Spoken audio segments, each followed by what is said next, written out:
নমস্কার সবাইকে, আমি নয়ন চলে এলাম নতুন রেসিপি নিয়ে। তো বন্ধুরা, তোমরা সবাই কেমন আছো? আশা করছি ভালো আছো, আমিও ভালো আছি। চলো তাহলে ঝটপট রেসিপিটা শুরু করা যাক।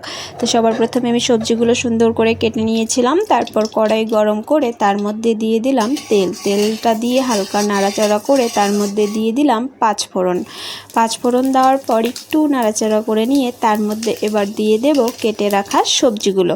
তো সবজিগুলোতে ছিল সিম, বেগুন, ফুলকপি আর মূলো। তো সুন্দর করে আমি এগুলো এখন নাড়াচাড়া করে নিচ্ছি। তারপর এর মধ্যে দিয়ে দেব নুন ও হলুদ।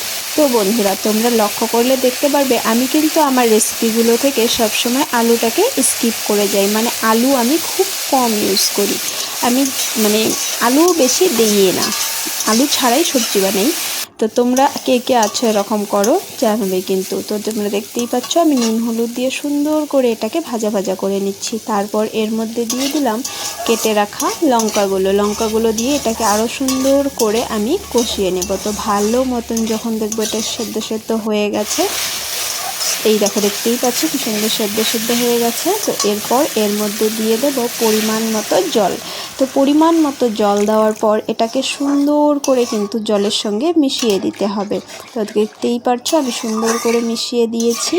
এবার এটা শুধু টকবক করে ফুটে ওঠার অপেক্ষা। তো চলো দেখা হচ্ছে টকবক করে ফুটে ওঠার পর।